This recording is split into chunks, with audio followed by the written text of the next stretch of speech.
Hey everyone, it's Victoria, the Soul Nurturer, here with a quick-ish.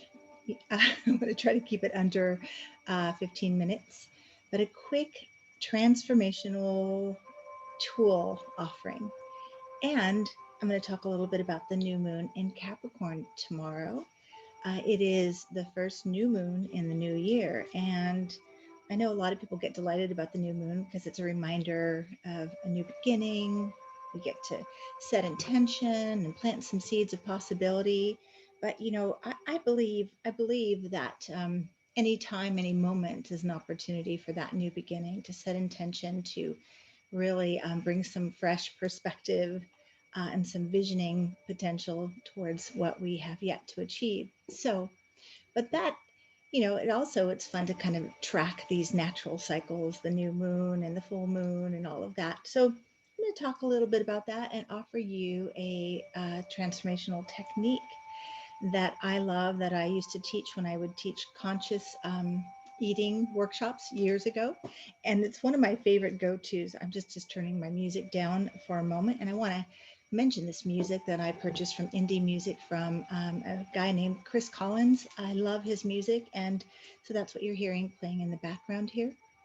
So, tomorrow is a new moon in Capricorn, 9 p.m. Pacific Standard Time, 12 p.m. or midnight Eastern Standard Time.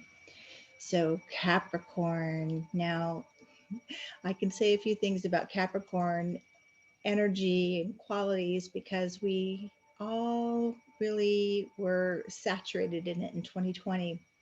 It's um, it's the big signature of 2020. Capricorn is all about learning lessons and bringing us to task and calling us to greater responsibility and looking at the foundations and the structures and the systems we've got going in our own lives and in our collective world. So we've seen a lot of that questioned and looked at, right? 2020, the mashup, of course, was Saturn and Pluto and Jupiter at one time, all conjuncting in Capricorn. So it was intense, right? So we moved out of that a little bit. Saturn and Jupiter are now in Aquarius, brings some fresh perspective and innovative ideas to help us resolve what we've seen, what's been shown to us, right? Individually and collectively again. So now it's kind of interesting that this first new moon of 2021 is in Capricorn. For me, it's kind of like we're being asked to stay after school to have a review about what did we learn. Have we taken responsibility for the things that we can manage, that we can do differently, that we can build a new foundation? I mean, 2020 was really a deep dive in looking at all the foundations and where the cracks were and where the issues were, and there are a lot of them, right? And it can feel overwhelming, especially when we see everything going on in the world. But again, using the reference of the microcosm, we are the microcosm of the macrocosm. Let's take a look inward and see what we can do. And from there, we can contribute something that is supporting the collective. Okay. So here we go. Tomorrow, new moons are, again, it's just that, okay, I get a reset time, right? Well, this is reset with a little bit roll up your sleeves and take a good look and get even more real. It's another opportunity. What structures aren't working in your life? I know around the new year, a lot of people look at their diet, a lot of people look at their habits and patterns that aren't working. And this is definitely Capricorn. Want to make sure that what you're doing currently is supportive. It's like, think about the mountain goat is connected to Capricorn, and think about the mountain goat has to have that solid structure of the mountain to climb to the top, right? And that's what we need. We need solid structures or foundation underneath us that is supportive to what we choose to achieve, what we want to climb up to, getting to that higher possibility and potential. So, but it can feel like weighted. Capricorn is connected to Saturn, and Saturn can feel heavy and can bring maybe sometimes some sadness, like, oh, this again, I have to do this again. And But if you know how to work with it, and to, again, the key is responsibility, just to roll up your sleeves and say, I can do this differently. I will do this differently. And I'm going to give you a really wonderful transformational technique to do that. I just want to, kind of looking at my notes, so sorry if I'm looking away from the camera. Um, and also with having this background, I know that if I move too much, it's a little all over the place. Or you see kind of like, well, like that. You see it. I'm getting used to having a new background too. This is again 2021, trying new things out. Be willing to try new things out. Okay. So the thing with Capricorn, though, and the moon in Capricorn is going to want you to um, stay with some things that are tried and true. You know, Capricorn likes tradition and routine. Um, but with this Aquarius energy and Jupiter and Saturn too, it's kind of like a mix of both. What's working from the old way you would do it, and what's a new, fresh way to bring your goals forward and make them more sustainable. Sustainability is also kind of connected to Capricorn, practical and sustainable. So, and this is what we're looking at collectively. And, but, you know, on tomorrow, it's just an opportunity to pause and ask where you are. We got off to kind of a rough start here in 2021. Again, it's all transformational. To not be afraid of that, just to recognize, okay, we are in a collective transformational cycle. It's just what is. And we need to make peace with transformation, how it goes, right? It's messy, it's challenging, it's like giving birth, right? And we are birthing in a new way of being for ourselves and the potentiality of our collective. So it's a lot of work, right? And a lot of work is a Capricorn word too, work and willingness to do the work necessary. Okay. So here's what I wanted to talk about. Oh, also that tomorrow the moon will be conjuncting Pluto. So Pluto is the planet of transformation. This is what we were dealing with in 2020.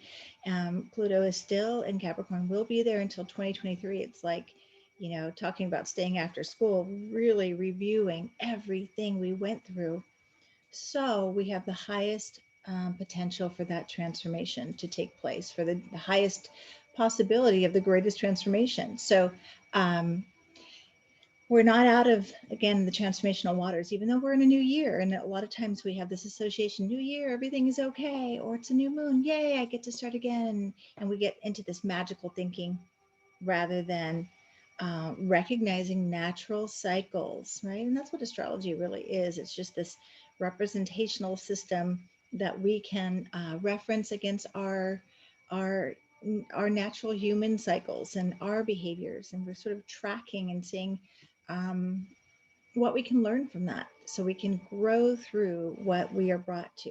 Okay, instead of just going through it. Wow, that sucked. That was hard. No, I grew through it. I knew what I was needing to walk through, and I did it with intention and purpose, right? And then we have the highest possibility for transformation. I often say we can go through it and change. Okay, maybe something changes. Maybe it's not a very conscious, intentional change, but it is a change.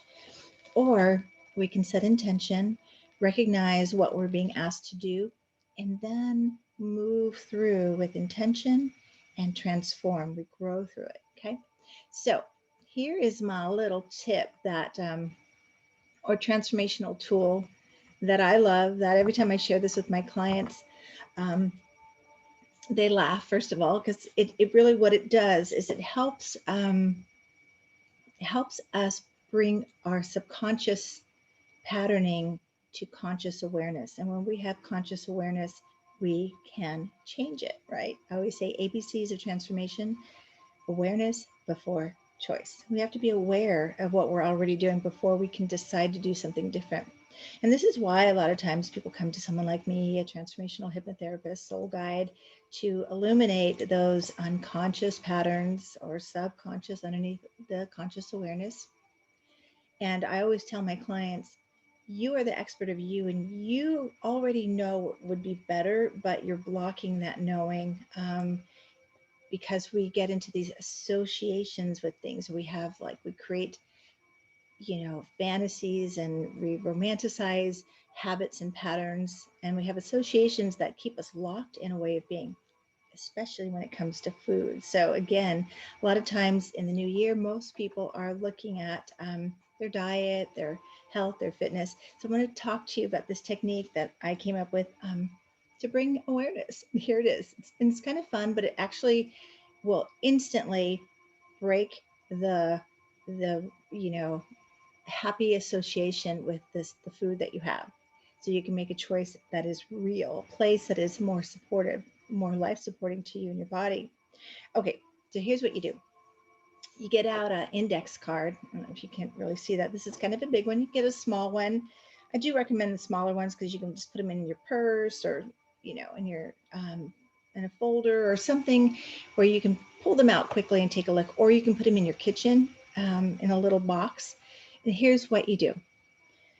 Think about um, your problem foods or the ones that you love. You think about, you just like, maybe you crave them, but then you don't feel so good about after you've eaten them. You don't feel so good, but they're initially there's just this kind of this craving, this positive association, and then you go ahead unconsciously and you go have that food, and then maybe you feel really disappointed because some part of you knew that wasn't going to help you. So here's what you do. You get your index card out, and I'm going to work with one with you.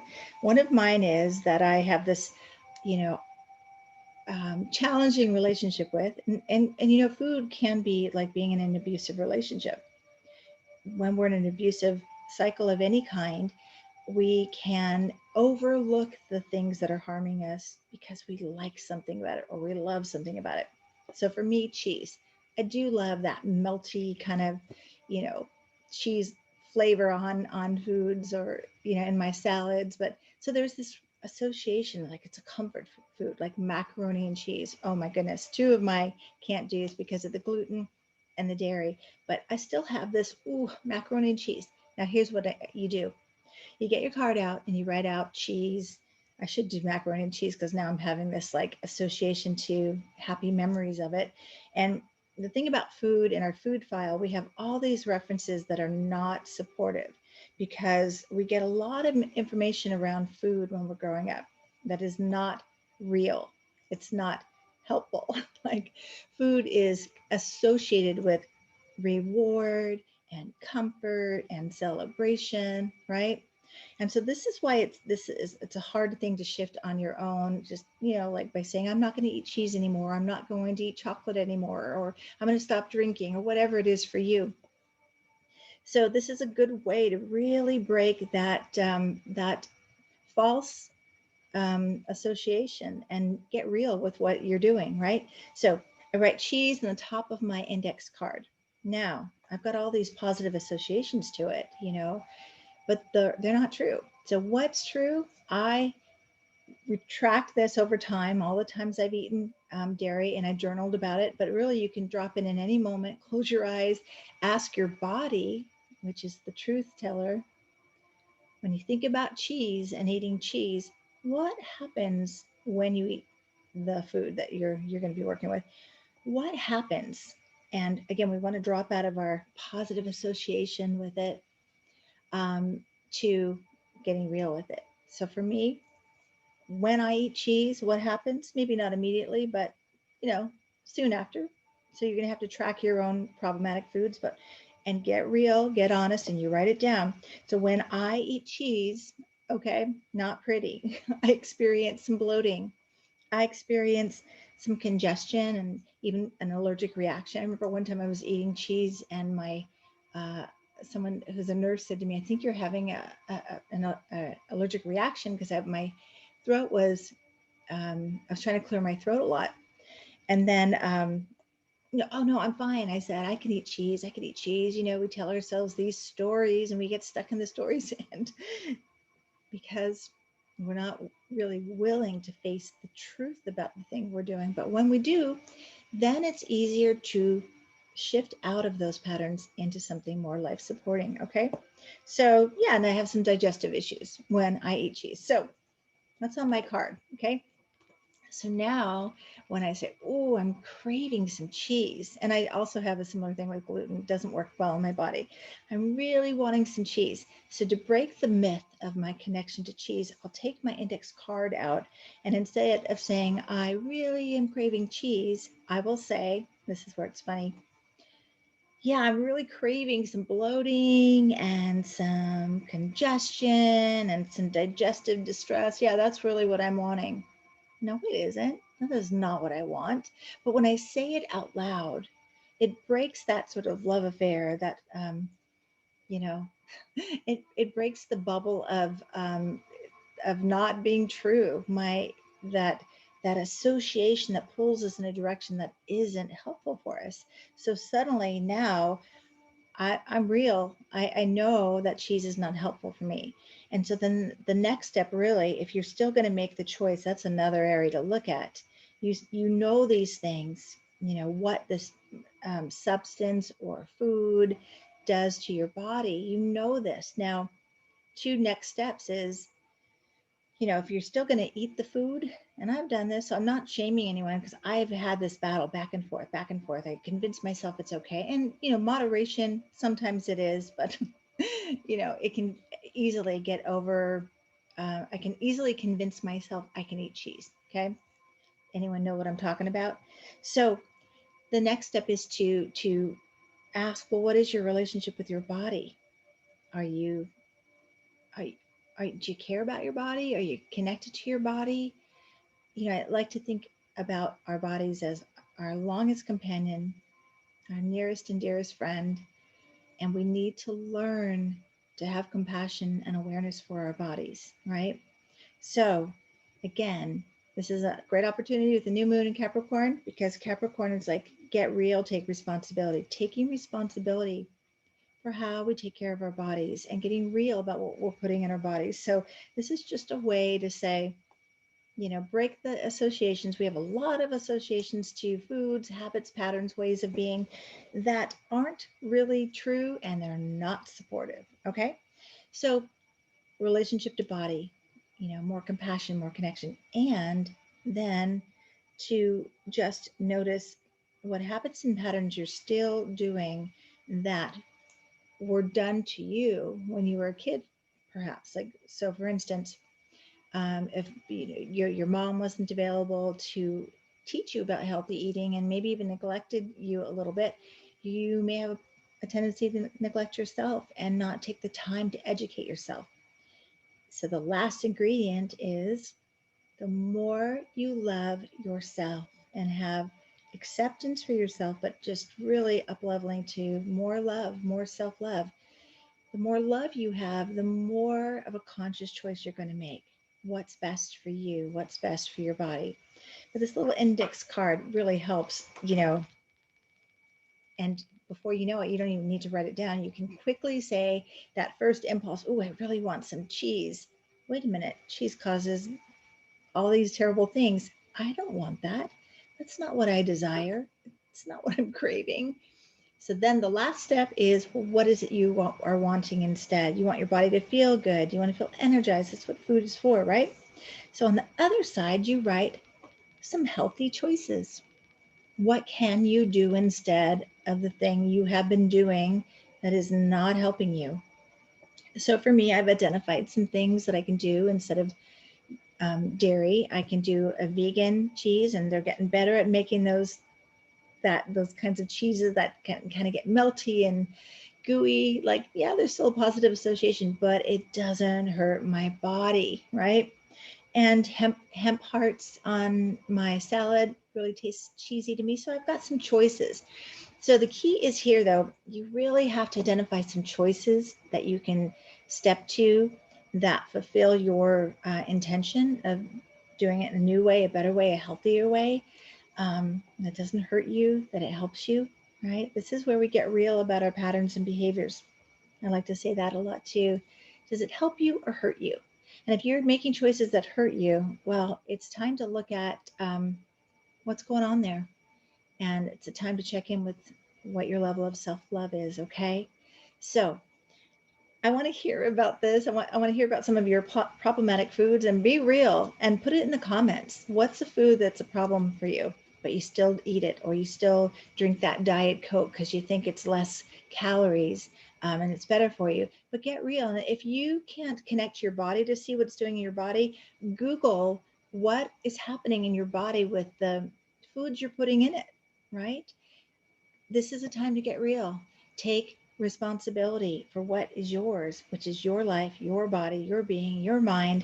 So you can also do this with other habits and patterns, maybe, you know, not exercising, you know, I really don't want to exercise today. And when I don't exercise today, I get, I'm sluggish, I'm tired, I have a hard time sleeping. Do I want that?